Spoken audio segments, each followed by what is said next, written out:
Welcome to Krav Maga Experts YouTube channel. Today, we're going to go over what are we doing to manage space between me and my opponent, how I use the front leg as an amazing tool to either close the gap or open the gap. So now I start from a larger distance. I kick first, front leg, kick, jab, cross, kick, okay? 1, 2. I'm looking for an opening. Whatever I do will cause a reaction, okay? So I'm looking for an opening. Maybe I don't see that there. I lean back, kick. Now, from there, I have many options. Depends on how he's standing. Maybe I go straight for a roundhouse. Maybe I go for a cross. Maybe for an uppercut. Maybe for a hook. Depends on how we react, okay? So let's build a simple combination. Let's change the drill a bit. Let your partner react to the strike, okay? And then the next strike comes based on their reactions, okay? So I would kick. My partner react to it. Now, punch. Maybe kick, maybe come back on this side. Whatever he gives me that is available, that's what I'm going to take. So take the time to identify where that is. So I don't go like and hope for the best, okay? Usually these fights don't end very well to the person applying this tactic. So creating that space, leaning back. Kicking with the front leg is not something that a lot of people expect because it's not a strong kick. I lean back, one kick. I create an opening. Now I can hit. Now I can hit. 1, 2. Now I can hit there. Maybe I go on the back. Maybe he changed. So maybe I go this way. 1, 2. Depends how we react. So my partner will kick me front leg, lean back, kick. I'm here. 1. To work slower to allow me time to react to you. So we're working slow so we can start learning how the body does react. Kick. Okay, I'm here. 1, 2, 3, 4. Yeah, 2 more. 1, bam. Finding the reaction and finding the opening based on that. When I'm saying opening, you have to think about what is the distance. Maybe I did this, he went back, and I don't have a cross here. Now it's irrelevant. So maybe I will do a kick, maybe a higher kick. Maybe I start with a roundhouse, and then I see he changed. I change also. You always need to assess where is the target, and where the target was when you started striking doesn't mean it's going to end, like it's going to stay there. So you always think about your weapons as GPS oriented, not like dumb missiles that you throw it and you hope for the best. So I see the opening, I kick. Now from there, I strike. I see an opening between the legs, I strike. I see an opening here, it changed it. Now I change the other side. 1, 2, bam, bam, bam, bam. You change based on what they give you. Make sense? You can see they're working slow, but like actually looking to see what the result will be is not easy. When we are working on combinations, be mindful of how this combination meets reality. So it's not just left, right, kick. Okay, so how do you translate that to actual movement, to actual fighting? Every strike comes with movement, okay? And every movement that I make, I expect my partner to react to it. They're not the dummy. They're not going to stand there forever. So the more you understand what you do creates a reaction, how you react creates a counter reaction too, then you're going to start thinking about the fight a bit differently, and then you're punching a little bit differently. So work slow, find the openings. Okay, now I punch someone in the belly. What's the natural reaction? You drop the hand. Now maybe you have a headshot. Maybe when you're working on the upper body a lot and you're overwhelming them, what happened to the legs? They forget. Good, that's the best time to kick. So you need to learn how to build combinations and move in the correct stance that will allow you all the weapons must be available for you, not and then, I can't kick, I can't move, I can't punch anymore. This is number 1, okay? You know how to move in your stance. It will allow you availability for defense and offense most of the time. Bam, bam, bam, bam. Okay, you get to the wall, you turn around, you come back, okay? Step and punch, step and punch. The idea is this, when you're touching the floor, that's when you extend. So it's not hit, step, it's same time, same time. Now, one of the common mistakes here is that if you notice this line, I'm going to keep my back leg near the line. As we're moving forward, we close. So you want to maintain that width. 1, 2, back. 1, 2, back. We don't need to move forward, just punch, step, back. Punch, step, back. Okay, so you're using the floor to generate power. Bam, bam, bam, bam. Second step, hook. Same idea with the foot. Notice that I'm holding it about shoulder height, okay? And I want when you are striking, the elbow goes to the same height of the target. Again, bam, bam, bam. Step number 3 will be uppercuts. Bam, bam, bam, bam. Step number 4 is everything.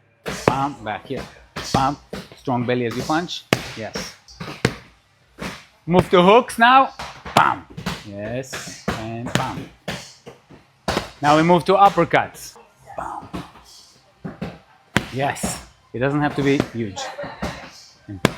Punch, punch, punch, punch. You see that if you're doing it right, it's coming from the same place. Where do I punch? Straight, hook, uppercut. It's coming from the same place. You have to start from the ground, bam, and shoot. The knuckles, the 2 knuckles, is the last thing that you need to think about. Although it's the first thing that touch, and you need to remember that, it doesn't start from here. It starts from the ground, and then you don't take the punch back. Okay, you move forward punch, forward punch, forward punch. Okay, with minimum movement, not maximum. Bring your elbow higher. Yes. Bam, bam. Now punching left. Yes, better. Bam, bam, bam. Left, right, left. Bam, bam, bam. Combination. Elbow higher. Bam, bam. Move your hip, move your back leg. We're facing each other, so we are square. Okay, I bring my knee up and my opposite shoulder down. Kick, coming back to fight stance, and then my partner does the same. 1, 2. 1, 2. 1, 2. So when I say switch, we switch the stance. Same thing on the opposite side. 1, 2. Bam, bam, bam. Pay attention to the shoulder. When I rotate my opposite shoulder, it allows my hip rotation. If my shoulder don't move, now it only depends on how flexible my hips are. So I allow my body to turn. I even open up a bit my base leg. So when I kick, I let my heel go slightly in. 1, bam, 1, bam. Notice how that the heel is kind of pointing inwards, toes pointing outwards. It will allow my body to move in rotation. I bring my knee up, but when I rotate the shoulder, my knee is turning. So 1, back, 1, back. So there are many ways to kick a roundhouse. Okay, do you want to make it strong? You have to go through the target and add more body to it. I can kick roundhouse without strength, just 1. That's also a roundhouse. It's a kind of a whip, but it's not a very strong kick. I can touch, maybe I can hurt him a bit. I use it more in sparring. This is not when you want to finish a fight. So you can go from 1, 2, 3, 4, 5, 6. So the strength depends on how much you're going to add hip. Make sense? Cross, and then I kick with back leg. Okay. Then I punch, jab. I'm leaning a little bit back. Then I kick with front leg. 1, 2. So it's either 1, 2, or 1, 2. I'm very close right now for a kick distance. But when I'm shifting my body, I'm able to get the distance that I want, even if I don't move my feet that much. So look, 1, I created now a lot of space because I moved the center of my body back. Bam. Now I have room for a roundhouse. From here, it was a very short roundhouse. From here, longer roundhouse. 1, 2, or 1, 2. Okay? Think about it as how you generate momentum with your strike. So once I punch, now I have 2 options, right? There's momentum created here. Either I come back with the other side, or I used a little bit more rotation that I have here. 1, 2. And then same thing here. 1, I can come back on the other side, or 1, 2. Squeeze a bit more of it, and then you move on to the next. Make sense? So right now we're working slow. We're going to exchange 4 strikes. 1, 2, back, 1, 2, back. And then my partner will do the same thing to me. Sparring is, in a way, contradicts self-defense because we don't fight with rules. We are training to do something that's kind of the opposite of finishing a fight quick because we are allowing exchange. But the best way to measure your ability to fight is in sparring, because otherwise you'll have to go pick up fights outside, and that's not what we want, right? It defeats the purpose of learning. So you have to learn how to swim in that pool. Like, that's a very particular kind of water. Not everything we learn directly translates to self-defense, like one-on-one self-defense. But when you build skills, then you're able to pick and choose what you need. right?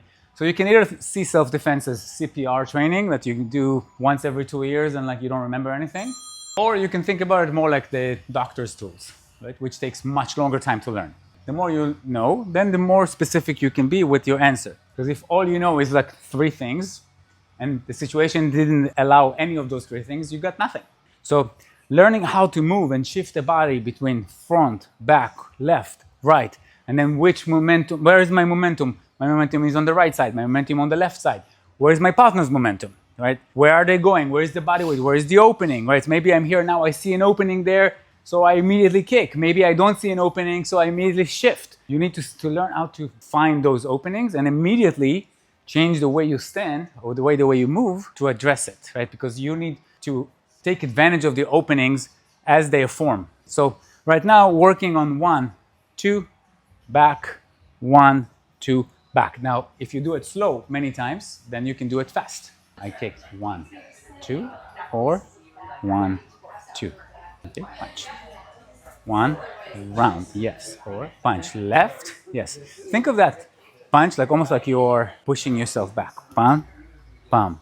If you're doing forward, bam, you create space, or you create space, but then just enough for a kick. 1, round. Punch, bam. Yeah, but I went in. So I turned my body. Okay. Better. Use more hip, more shoulder. Bam, nice. Squeeze your belly as you go. Yes.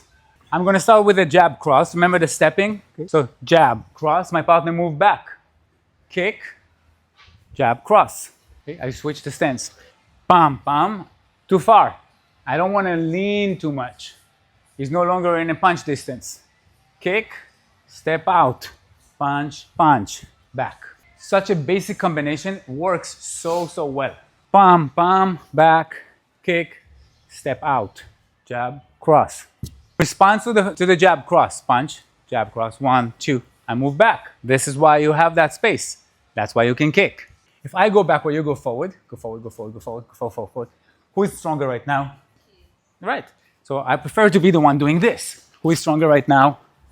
Always the one going forward is a better advantage. So you make your partner go back. So it's much easier to run forward than backwards. So you create pam, pam. Now, one. You move into their space. So I created that punch, right? I created that space. He went back. Now I kick. Now I step in. And I'm not stepping in to move in between his legs. So after I work, 1, 2, I step. It doesn't have to be that step. It can be another one. Right now, we're only working on one form.